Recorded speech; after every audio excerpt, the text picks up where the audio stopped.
Hi and welcome to Top 15 of 2015, meaning books, because this is a booktube channel. I just want to do a quick little wrap up of the year. I ended up reading 190 books and most of them were pretty amazing. It's the most I've ever read in a year. And yeah, let's just get into the books. I'm gonna talk about 15. I've only got physical copies of 9 of these, and at first I'm gonna talk about standalone books, and then I'm gonna start with this series, and then I'm gonna go to the books that I don't actually have physical copies of. These are no particular order. I loved all of these almost equally. I'm only gonna tell you what my absolute favorite read of the year was at the end of the video, so no particular order. First up here we have The Ocean at the End of the Lane by Neil Gaiman, which was a reread, this time from a physical copy. This is middle-aged man going back to a house of his old neighbors back when he was a child and kind of remembering events from when he was a child actually, and it's interesting.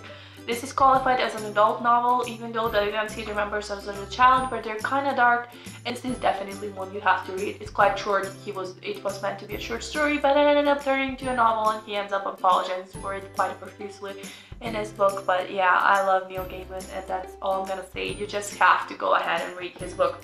Then I have a classic here that took me over 2 years to read, but I finally finished it, and I'm really excited that I finished it. It's well worth the time it took me, and I highly recommend you read it, and that's Vanity Fair by William Makepeace Thackeray. It follows a plethora of characters. It's set in the Regency era in England, and there's like wars and everything, and there's like India, so there's that bit involved. This book is very good. The second half is much more amusing than the first half. The first half is the reason why I even kind of DNF'd this book. Had it on my DNF shelf for a while, but it's definitely worth it. And if you've seen the movie and you think you don't have to read this book, you're wrong. The movie does not follow this book at all, and it's very badly done. This book is better, of course. Then I have here A Thousand Splendid Suns by Khaled Hosseini. I'm pretty sure you've heard of Khaled Hosseini. He wrote The Kite Runner, which was on my favorite books list last year. This one is also on this list, but it wasn't as good as The Kite Runner, I have to say. It's definitely as emotional. There's definitely like the characters is also interesting. You're definitely gonna feel sad, and if you want to read this book, be emotionally prepared for the journey it's gonna take you on. But if you're trying to get into Khaled Hosseini, I do recommend you start with The Kite Runner actually. Then I have here The Island by Victoria Hislop. This is actually a book set on the Greek island of Crete, and I read this while I was in Greece on vacation this past summer, and I think it was the perfect time and it's place for me to read it, which is probably why it was my favorite. I have another one of her books that I plan to read in 2016, so I'll have to see if she's my favorite author. Then I have a non-fiction book here, Loving the Elephant Tent. How Running Away with a Circus Brought Me Home by Catherine Cremonesi, which I won in a bloggy woman, and I'm so glad I read this. It's just this beautiful hardcover and this beautiful story of how she ran away with a circus and found the love of her life there.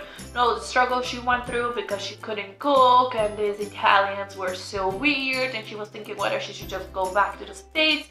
And I also read this during a time of my life when I really wasn't sure about a lot of things because I wanted to graduate and I didn't want to look for a job yet because I felt too young for it. And basically at a point where I didn't know what I want to do with my life. So again, if you're looking for a good non-fiction book, consider this one. I have here the first book in the Song of Ice and Fire series by George R. R. Martin. So this is a Game of Thrones. Also read it while I was on vacation in Greece. I carried this huge hardcover book on the beach, and I almost dropped it in the water, but it's very good.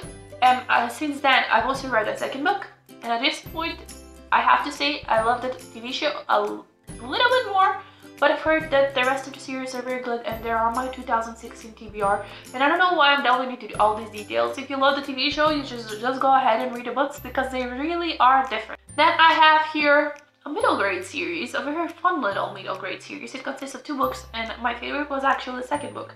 This is Tower of the Five Orders, the second book in the Shakespeare Mysteries series by Darren R. Hicks. It's a middle grade. There's this Letterford family. They have 2 teenage children that kind of go on this quest to help their father and help save the Letterford a company, which is the family's publishing company, and this one takes place in London. Actually, not just London, in England. It is so much fun, and if you're looking for a book that you can read quick and a middle grade, that's gonna be really fun. Check this series out, it's definitely very good. Then I'm happy to say that I finally read the Lord of the Rings trilogy this year, and I'm gonna include the Two Towers second book here.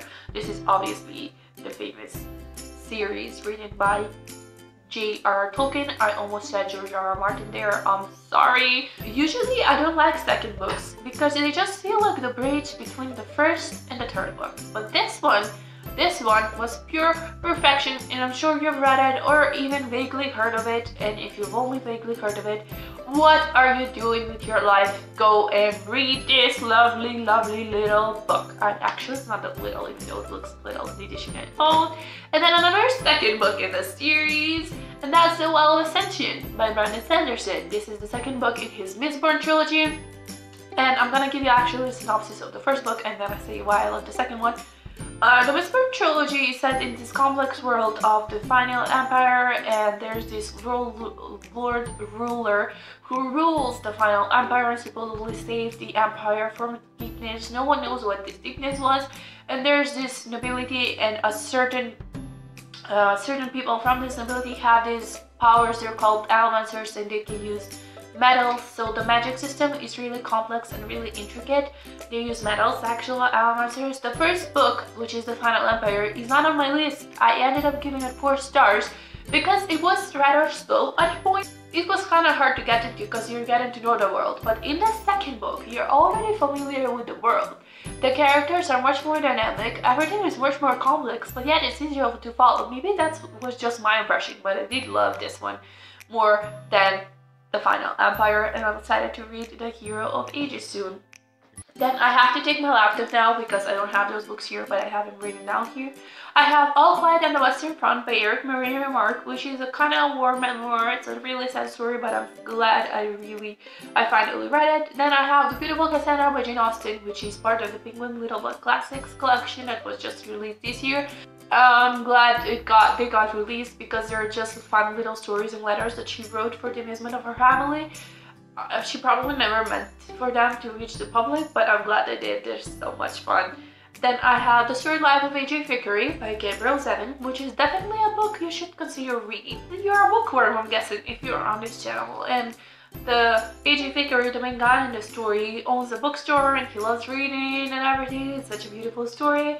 Then I have Everything by Nicola Yoon, which is actually maybe the first YA contemporary book that I really loved. I read The Galley this year and I would really like a finished copy, but yeah, I don't have it. It's definitely a rather new contemporary. The ending is kind of disappointing, but it's definitely well worth checking out.